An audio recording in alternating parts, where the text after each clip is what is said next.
ہماری یہ حالت ہے کہ حضرت قائد اعظم نے ان سے مشکل حالات میں ہمیں پاکستان لے دیا تھا، ان سے بہتر حالات پیدا کر دیے تھے. ہم جو ان کی قبر کے ساتھ کر رہے ہیں، اللہ تعالیٰ میں اس کی سزا نہیں دے گا تو اور کیا ہوگا. اللہ انصاف کرتا ہے. ہمیں ڈرنا چاہیے کہ اللہ تعالیٰ سریع الحساب نہ ہو، وہ صورت سے حساب جو ہے نا وہ فوراً بدلا لینے والی بات، سریع الحساب. ہم دعا گو ہیں کہ اللہ پاکستان پر رحم کرے. میاں صاحب جانتے ہیں آج جو دو کرنل پاکستان میں شہید جو ہوئے ہیں اور ایک فوجی جوان، کیا آپ بھی میاں صاحب اگر ان کو تھریٹ طالبان سے نہ ملتی تو وہ قطعاً کچھ بھی کہنے کو تیار نہیں تھے. یہ ان کے پالتو لوگ ہیں. اور میاں صاحب جیسا کہ آپ نے فرمایا تھا کتنی ٹھٹائی سے وہاں جنازہ پڑھ کے واپس آ گئے ہیں. چاہیے تو یہ تھا کہ انہیں کوئی رپورٹر وہاں روکتا، لیکن یہ زمانہ یہ بھی نہیں رہے گا. میاں صاحب وقت ایک ساتھ نہیں رہتا، یہ زمانہ بھی نہیں رہے گا. بہت شکریہ شاہ صاحب.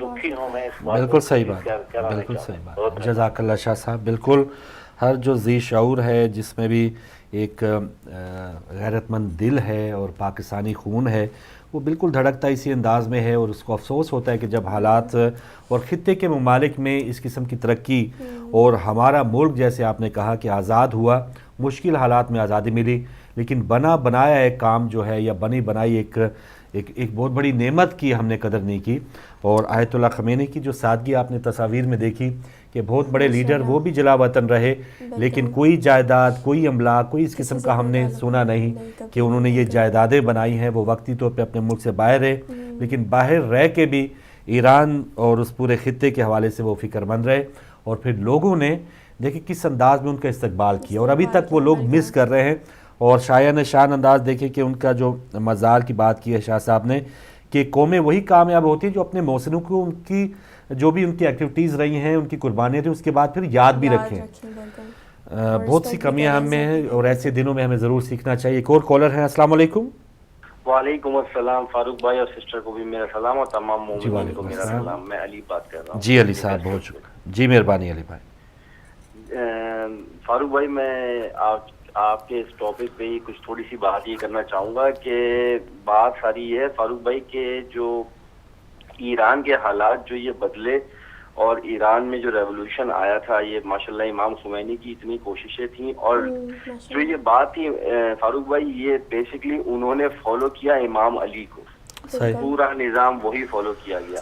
اور میں ایک دن جنگ کا کچھ آرٹیکل پڑھ رہا تھا پاکستان کے حوالے سے کہ انہوں نے رسول اللہ صلی اللہ علیہ وآلہ وسلم کے بعد سے جو حکومتیں چلی ہیں اس کے بعد سے خلافت اور اینڈ اب تک کی خلافت میں انہوں نے اب تک کی حکومت کے اندر انہوں نے یہ تجزیہ نکالا تھا کہ مولا علی علیہ السلام کی 4.5 سالہ جو خلافت تھی وہ بہترین دور تھا مسلمانوں کے لیے. تو میں یہی کہنا چاہتا ہوں کہ اگر پاکستان میں بھی کوئی ایسا نظام رائج ہو جس پر کہ یعنی کہ امامت کو فروغ دیا جائے اور مقصد اس کو صحیح طور سے اس کو امپلیمنٹ کیا جائے، مولا علی علیہ السلام کو کی خلافت کو صحیح طرح سے امپلیمنٹ کیا جائے تو یہ سب حالات بدل سکتے ہیں. لیکن بات وہی ہے کہ مقصد ہمارے حکمران اور یہ لوگ بہت زمین آسمان کا فرق ہے، بہت زمین آسمان کا فرق ہے. تو کاش کہ اب میں دعا یہی ہے کہ پاکستان کے لیے بھی اللہ کرے کہ کوئی ایک امام خمینی جیسا انسان ہمارے بھی ملک میں آئے اور ہمارے ملک کے حالات کو کچھ بدلے کوئی اور عوام بھی اس کا ساتھ دے انشاءاللہ. بہت شکریہ علی صاحب نیو کیسل سے آپ شامل ہوئے. بالکل ایک تو انہوں نے آخر میں کہا کہ عوام بھی اس کا ساتھ دے. کوالٹیز ہیں کہ چلیں لیڈرشپ ہے یا کوئی بھی ایسا قربانی دینے کے لیے آگے بڑھے، تو اب ہماری عوام اس بندے کو لیڈر مانتی نہیں ہے جس کے پاس بھی 8-10 گن مین نہ ہو. جی عوام کا سپورٹ دینا جو ہے وہ بہت ایک امپورٹنٹ ہوتا ہے. اگر عوام نہ ہونا تو ایک اکیلا بندہ کہتے ہیں کچھ کر نہیں سکتا ہے واقعی. یہاں کی ہماری تو عوام تو واقعی ہماری عوام جو ہے وہ انتظار میں نہیں کرنے کو تیار ہوتی کسی چیز پہ. بالکل صحیح. کالر ایک اور ہیں. السلام علیکم. السلام علیکم فروغ بھائی. جی وعلیکم السلام محترم نقوی صاحب. آپ کو بھی سلام ہو. وعلیکم السلام. ماشاءاللہ آپ کا ٹاپک تو بہترین ہے. آج ٹاپک کرنٹ افیئر پہ ہے اور زبردست ٹاپک ہے، اس پہ بات تو کروں گا. پہلے میں یہ آپ کو بتاؤں کہ فروغ بھائی امام خمینی جو ہے نا وہ ایک لیڈر جو ہے نا وہ تو اپنی جگہ تھے ہی, وہ ایک لیڈر ہی نہیں تھے, وہ ایک نظریہ تھے, صحیح, وہ ایک مقصد تھے. وہ قوم کو انہوں نے ایک نظریہ دیا, ایک مقصد دیا, کس کے خلاف؟ ایک شہنشاہیت کے خلاف نظریہ دیا جو کہ ملک کو تباہی کے کنارے پہ لے چکا تھا, روحانی طور پہ, دینی طور پہ. جی, تو امام خمینی ان کے لیے ایک نعمت بن کے آئے. اللہ تعالیٰ نے انہیں نعمت بنا کے بھیجا قوم کو, اور قوم نے اس نعمت کو ایکسپٹ کیا, اور ایکسپٹ کر کے پھر قوم نے اس کو اپنا کے اس پہ عمل کیا. اور آج وہ قوم جو ہے وہ اتنی بہادر اور اتنی طاقتور ہے کہ بڑی طاقت بھی ان کے سامنے سر جھکانے پہ مجبور ہے. جسی طریقے سے پاکستان میں قائد اعظم تھے, قائد اعظم میں یہ ایک نظریہ لے کے اٹھے تھے کہ ہمیں پاکستان چاہیے, مسلمانوں کے لیے چاہیے, تو وہ نیک نظریہ تھا, اس میں وہ کامیاب ہو گئے اور ہمیں پاکستان مل گیا.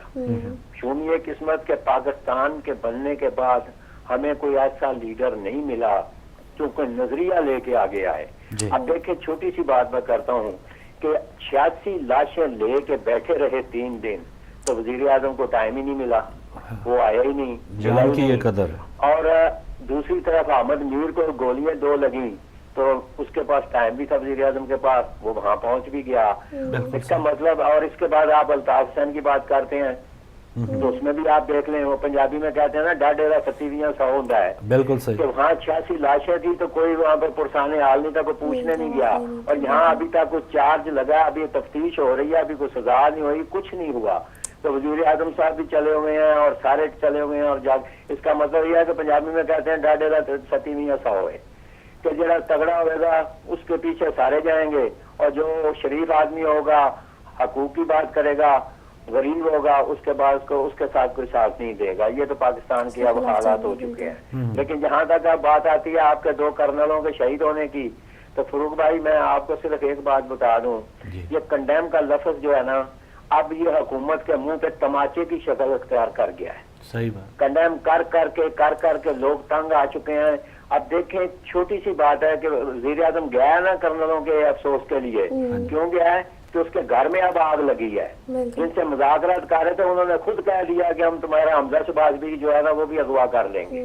تو جب اپنے گھر میں آگ لگی ہے تو آپ فوج کی طرف بھی بھاگے ہیں, اور فوج کے ساتھ ہمدردیاں بھی ہیں, ورنہ فوج کے ساتھ مقابلے پہ اترے ہوئے. تو جب تک ان کے اپنے گھروں سے جنازے نہیں اٹھیں گے تب تک انہیں احساس نہیں ہوگا کہ قوم کس تکلیفوں میں سے گزر رہی ہے, اور کن کن کے گھروں میں جب جنازے اٹھتے ہیں تو بچے یتیم ہوتے ہیں, ان کے گھروں میں کیا کیا مسائل ہوتے ہیں. یہ احساس انہیں نہیں ہوگا جب تک جب ان کے اپنے گھروں سے جنازہ, اللہ کرے کہ ایسا کام نہ ہو, لیکن کیا کریں کہ انہیں احساس ہوتا نہیں ہے. اگر احساس ہوتا ہو تو یہاں ایک امریکن 5 سال قید رہا ہے, تو اس کو چھڑانے کے لیے امریکہ نے کہاں تک اس کے ساتھ دیا اور اسے آخر لے کے چلے گئے ہیں.